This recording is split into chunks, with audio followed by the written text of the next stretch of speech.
G'day, I'm sorry I can't be there with you today. I love visiting the Goulburn Valley any chance I get, but I'm currently overseas. I'm catching up with the Californian Apple Corporation while I'm here. But that does mean my presentation to you today will be kept to time, and that's a rare thing, and I know something you'll appreciate. But as always, if you have any queries, please feel free to drop me a line. I love having a chat to you, all of you. First, let's take a look at the Australian pears and how they're travelling this season. Looking at the share of trade and how it's changed in recent times firstly, Coles and Aldi are certainly the big winners here, where the declines have been felt across Woolworths and greengrocers. Pears are a category where IGA Metcash are also holding their own. Compared to last year, our key indicators are great. Total penetration has increased from 63.8% to 64.9%. Consumers are spending more on pears on each occasion, moving from $2.20 per occasion to $2.30. And they're buying more often, moving from 5.7 buying occasions in 2013 to 6.9 in 2014. So let's turn our attention to this year's campaign that kicked off with distribution of greengrocer point of sale to over 1,200 greengrocers in February. This was timed for the introduction of Williams, with a repeat delivery happening in June to top up stocks.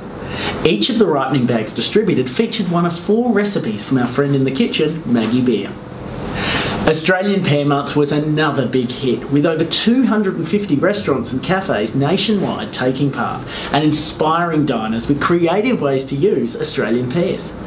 Congratulations to Best Western Plus Apollo International Hotel from Charleston in New South Wales, the Australian Pear Month Restaurant of the Year for 2014. Apollo International Hotel served a stunning dish of crispy hoisin and 5-spice duck wings with a chili pear relish. Congratulations also to our state winners. It certainly was a fantastic year. We had another great season launch with Australian Pear Month at Coles, again providing a sales uplift by connecting Australian pears with a range of recipe ideas from Curtis Stone in Coles magazine, in-store and on our media. Our media again focused on the path to purchase and focused on usage occasions for Australian pears. Overall, we received 1,500 media sites valued at over $1 million. Our Australian Pears bikers were again a hit at over 50 locations around Australia, sharing recipe ideas and key foodie locations and connecting with over 80,000 consumers. As an industry, I hope you're incredibly proud of the Australian Pears Cookbook. The promotion is currently running in Woolworths. It's right now, with consumers receiving the book free when they buy 1 kilo of Australian pears.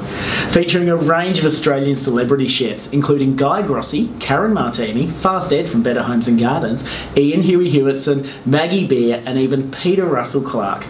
The book is great value. It'll go on sale at Dymocks, Target, Big W and Kmart nationally at the end of July. We also can't ignore the work of our fantastic PR team, delivering well over 300 media clips in a range of publications, again driving usage occasions. After what was a difficult planning period for Australian pears, it's been a fantastic year, delivering volume sales and increasing prices each year for the last 3 years. While plans are currently under review from the subcommittee and we are seeking their feedback, we're recommending to continue with the strategy of usage occasions and drive volume and value sales. While I'm more than happy to chat through any of our activities at any time and value your feedback and contributions, for now I'll move on to Aussie apples and what they've been up to this year. Quality must continue to be at the forefront of everything we do, delivering the best Aussie apple crunch, every consumer, every time. Over the last 12 months, the industry has worked tirelessly and closely with major retailers to lift the retail value without negatively affecting consumer demand. But this also means there's more attractive terms for imported fruit.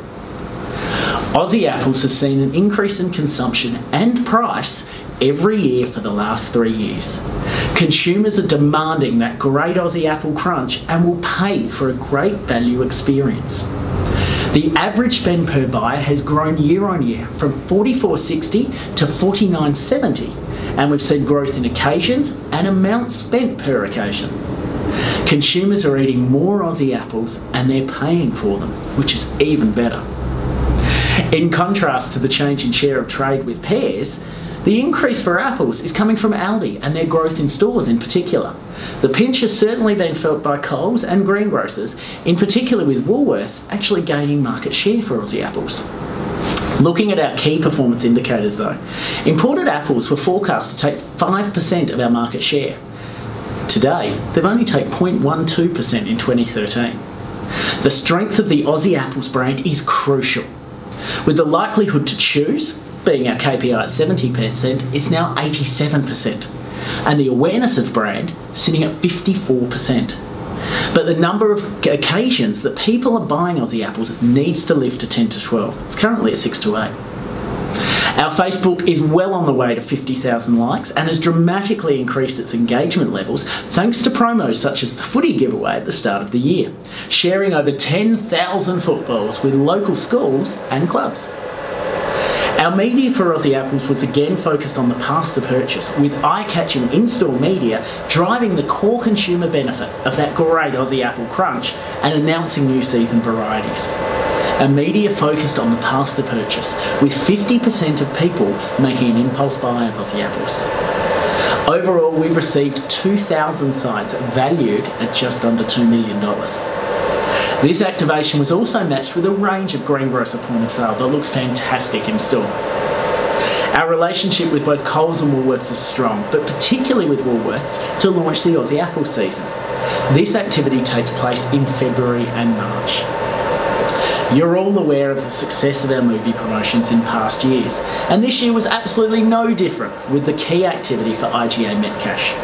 With over 9,500 entries, this promotion of Mr. Peabody and Sherman lifted sales by 79% and provided a return on investment of almost $1 million. Red Aussie Apple Month has just come to a finish and we had thousands of people take part once again. This is a chance for our brand to give back to the community and make a real difference.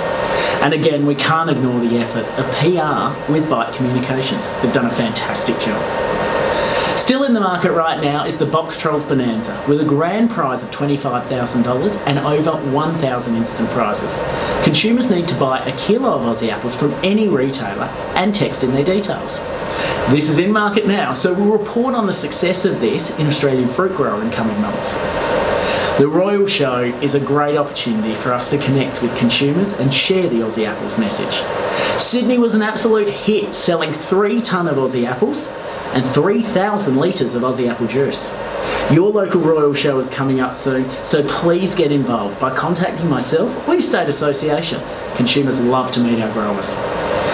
Again, we're currently working through the strategic plan with the subcommittee, and in the coming weeks we'll be doing more of that. But I'd like to talk quickly about some of the insights from our latest research for 2015 and beyond. Convenience and that Aussie Apple crunch are high on consumer radars. Health is becoming more like a nagging message. They're telling us that they know apples are healthy, and it's a negative if we keep banging on about it. It's like mum with the wagging finger. Moving forward, we will recommend to chase the snack market more and behave more like a snack food and less like a fruit in our messaging and our placement. Explore new distribution channels and use our unique positioning to go head to head with confectionery and health snack foods. That's where our battle lies. But there'll be more on that in coming months as the subcommittee and the IAC have a look at those plans. For now, I hope that gives a very quick overview of where we're at, and again, I'm sorry I couldn't be there with you. Have a great time, and as always, please get in contact if you have an idea or you want to chat about what the campaign is doing. David Chanel is here, he'll have a chat to you, and he's more than happy to take some of your questions over the coming days. Thanks again, and I'll see you all soon. Ta-da.